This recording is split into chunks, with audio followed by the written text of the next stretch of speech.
think that's just his character. No personal vendettas. A little push and a shove is like kids play in the playground. Do you know what I mean? We was like 4 years old, and the teacher would say, "Oh, like, same thing that happens, isn't it?" It's just. Take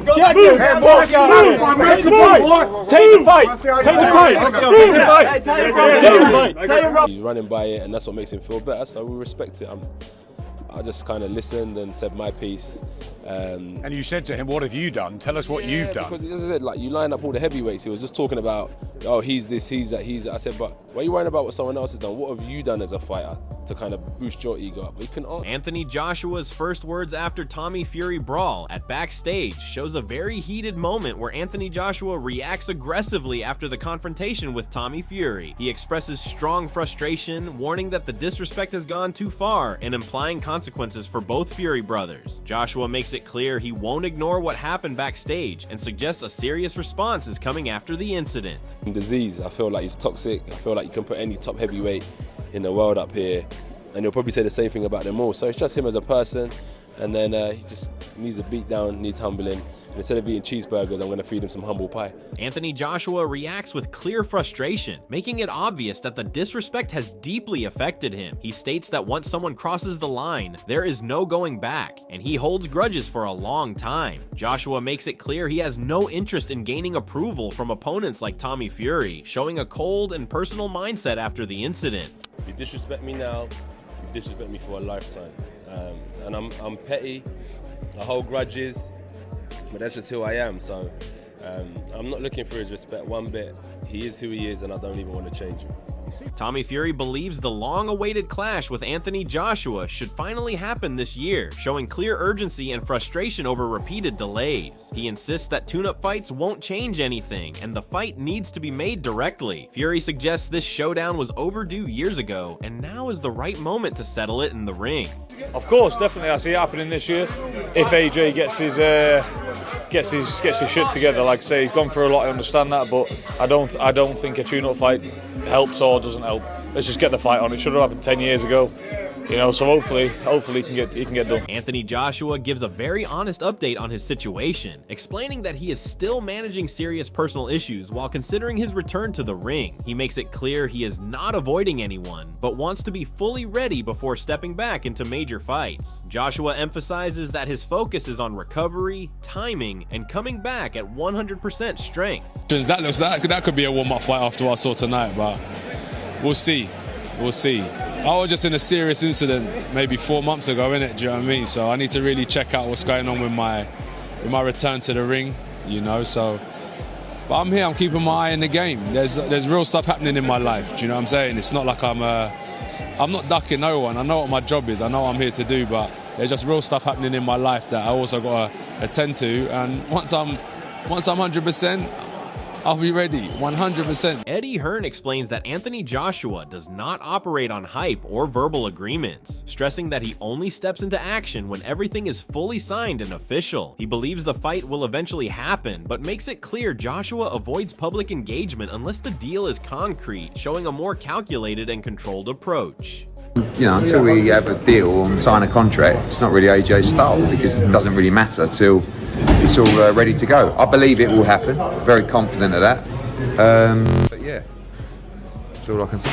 Was Joshua considering getting in the ring at all? He's not into it if the fight's not done. Frank Warren highlights that Tyson Fury is fully ready and already committed, pointing out that the call-out was a deliberate promotional move with real intent behind it. He suggests the responsibility now lies on Anthony Joshua to respond, framing the situation as a turning point where both fighters must decide whether to finally make the mega fight happen.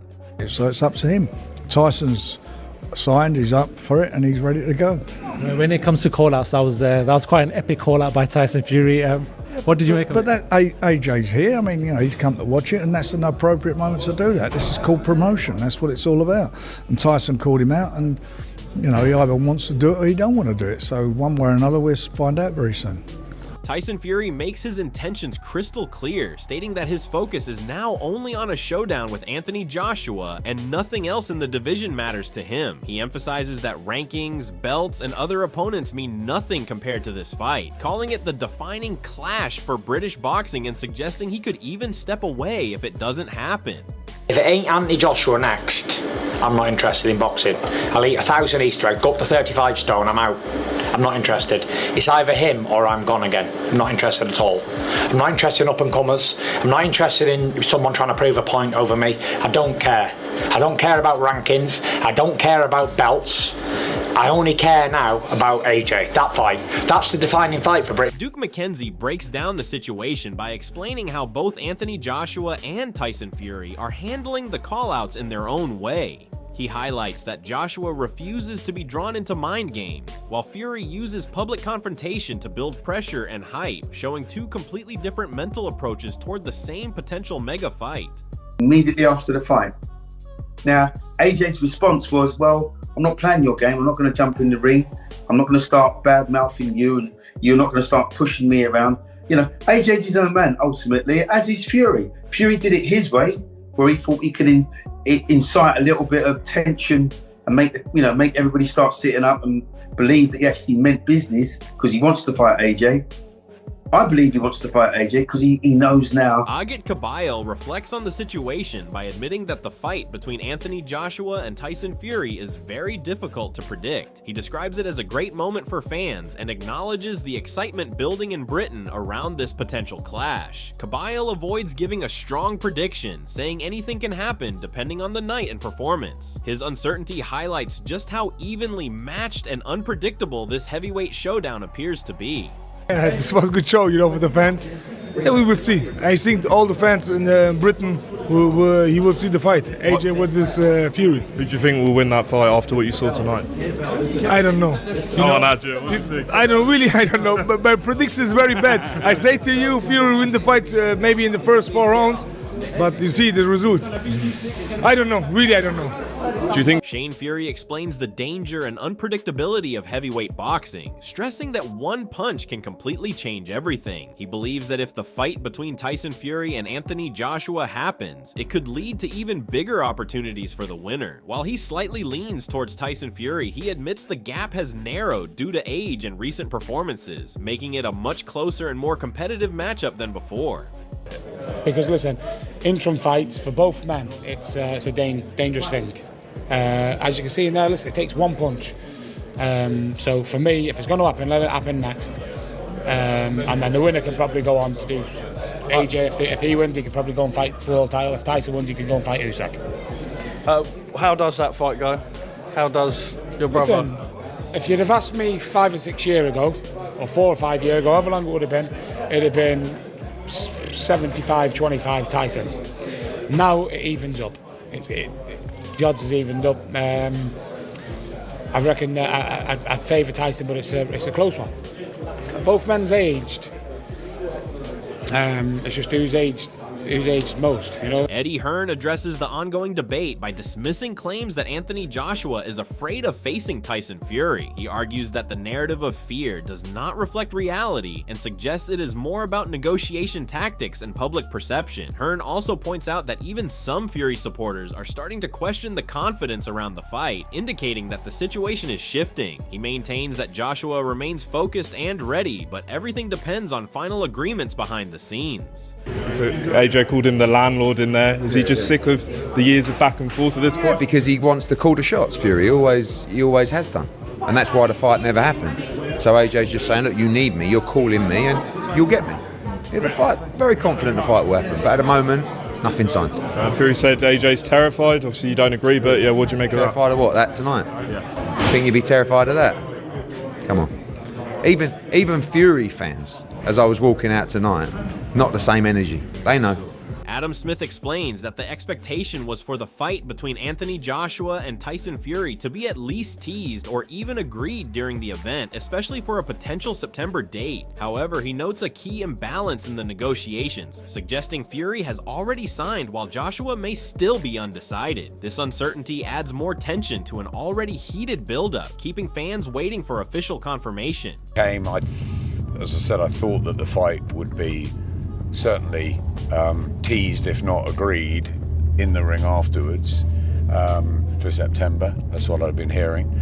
But yeah, we heard in the press conference Tyson Fury signed, and maybe Carl Froch strongly believes the biggest obstacle in making the fight between Anthony Joshua and Tyson Fury is not Fury, but Joshua's approach to negotiations and timing. He insists the fight is inevitable and praises Fury for staying active and ready. Froch also emphasizes that both fighters need to come face to face to make the rivalry feel real, suggesting that only direct confrontation will finally confirm the magnitude of this long-awaited showdown. The only person that don't want that fight, or sounded like they didn't want the fight, was Anthony Joshua.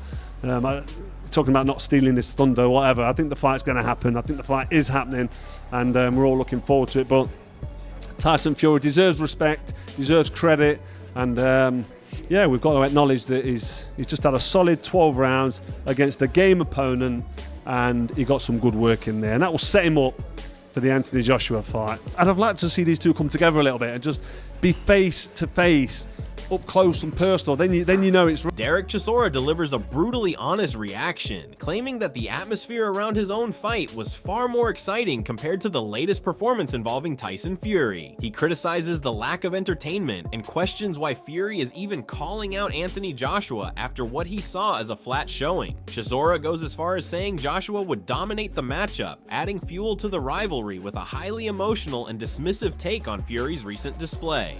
Fight, nobody sat the fuck down. Everybody was buzzing. His fight, we fucking fell asleep. He cannot give us any. I don't even know why he's calling out AJ. AJ will fucking smoke him.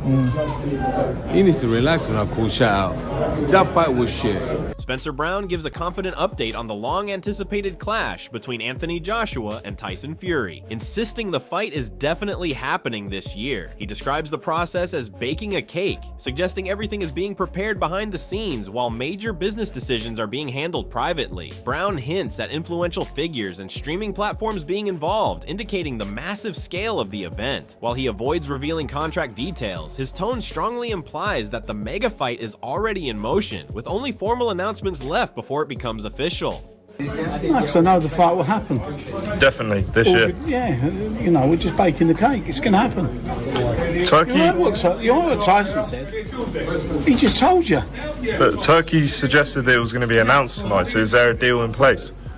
Oh, that's Turkey's business, isn't it? Not mine. But yeah, there's a lot I know, a lot I can't divulge, but I'm just going to say that this fight is going to happen. And the man behind it is Turkey Al-Sheikh, and the company behind it will be Netflix. Andy Lee views the potential showdown between Anthony Joshua and Tyson Fury as one of the biggest events in boxing history, even if the timing may have slightly passed its peak. He believes fans will still fully embrace it due to the star power and legacy of both fighters, comparing its magnitude to legendary combat sports events. However, he questions whether the fight has reached its best before moment, suggesting delays may have reduced its freshness. Despite that, Lee insists it would still be a massive spectacle and a true fight for the ages. I think it's a great fight for boxing and for fans. I don't think even man really needs it now. But it's been so long going on. Is it past sell-by date? Probably, but still, it's going to be the biggest. Look how big any Mike Tyson event is, even though how old it, I mean, so people are going to get behind it. And it will be a fight for the ages in terms of an event and in terms of the two guys fighting each other. They're both great fighters.